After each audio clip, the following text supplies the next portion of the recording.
going to be a quick call, and I'll end it quickly. They talk themselves. This person is likely not being knowingly trying to get in an accident. They think it's going to be okay. So this is a definition of normalization of deviance. It's an important concept to know and understand. Another way to say it is a culture of low expectations, thinking it'll be okay instead of let me check and make sure it's right. So this is really what happens in many places. But what's this? What happens in India?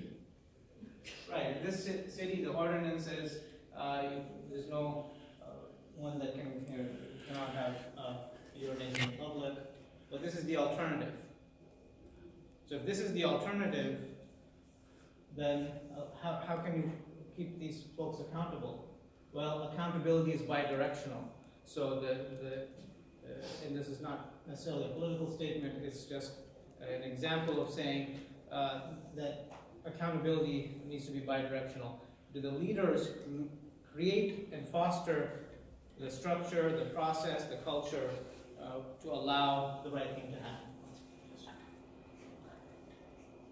Okay. You like that slide, don't you?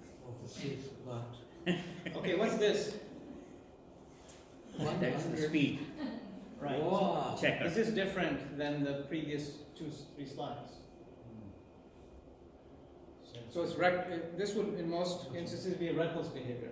So leaving paralytics in unmarked syringes in your pocket, which used to happen in the past, is a much different consequence. And whether something is reckless or not depends on not the action itself, but is that accepted in that current state, that current environment, and almost nowhere would this be accepted. So here's a scenario, and so Dr. A is called by a nurse about a 62-year-old man admitted with cellulitis, and the reason she's calling is because that patient is having chest pain and looks very anxious. At the same time, Dr. A is writing a note on a 40-year-old man with pneumonia with the same last name.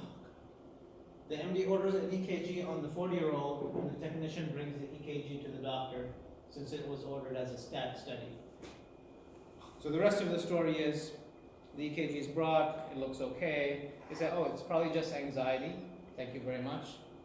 3 hours later, the patient is known to have low blood pressure, moves to the ICU, goes to the cath lab, expires on the cath lab table.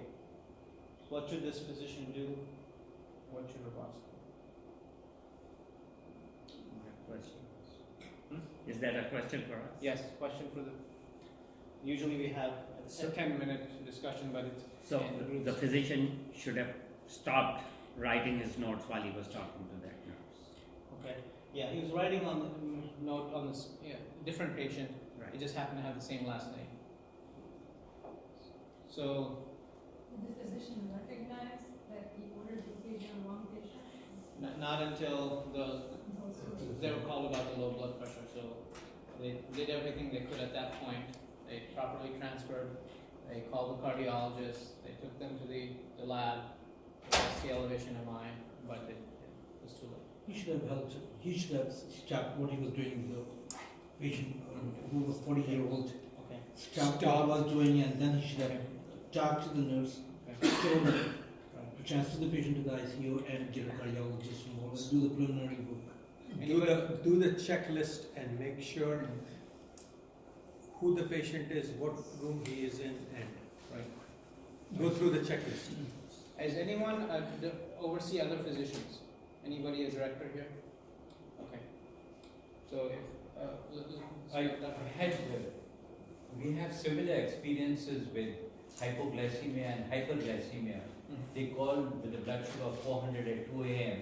The residents doesn't ask where the blood sugar was drawn, was it a finger stick or a venous tap, was there a TPN running or not, and they give insulin and they realize that it is an error because the blood sugar was really from the downstream from a IV infusion line. So, but I'm trying to say that the best thing that in such circumstances that we should do is to stop and pay attention to the phone call or tell somebody else not to call when I am seeing a patient. All right. As a They And so- should write up the doctor who has done it and actually set a standard protocol or something. Okay, so the protocol needs to be written, there needs to be, investigation, but in a fair and just culture, the first thing the boss should do is none of those things. It's actually to console this physician. This physician knows that they were supposed to stop. They're not going to learn anything at this point when you're telling them. In the fair and just culture, you console this person, at least in the scenario that I've given. Now, if that doesn't happen to anyone, and that has only happened with this physician as second or third time it's happened, you already coached them, you already have perfect processes, and they're choosing not to follow them intentionally, that's when you take disciplinary action. So disciplinary action in a fair and just culture is reserved for reckless behavior, not for errors, not based on outcomes. It's not based on outcomes, it's based on deviation from processes. It's an important point. And so the single greatest impediment to error prevention is that we punish people for making mistakes. And that's the important point to note here. And that's called the substitution test. Could this happen to anybody else? Yep. Yeah. So that's that. If it could happen to somebody else, then you probably it's not disciplinary action. It's something you need to learn from. And here we have at Emory, and we can't go through this, but the point is there is algorithms to go through that involve fair and just culture to allow you to take the proper action, whether it's coaching, counseling, reassignment, controlling, punitive action, human resource involvement. These algorithms exist, and I'm happy to share them in the future. I'm going to skip this. And I'll say that many experts have shown that these are some of the essential features of creating a safety management system.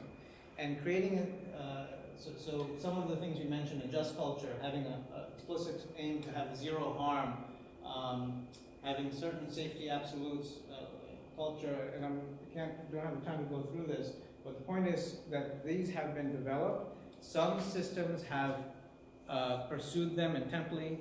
Advocate in Chicago has done this. Centara Health System in the Carolinas have done this. And what have the results been? 80% reduction in harm in 2 years. That's overall morbidity and mortality. So it takes years to do, it takes a lot of investment, leadership, training, drive, but it can be done. And so that's, I guess, a point to know and a point to maybe take back to your own institution.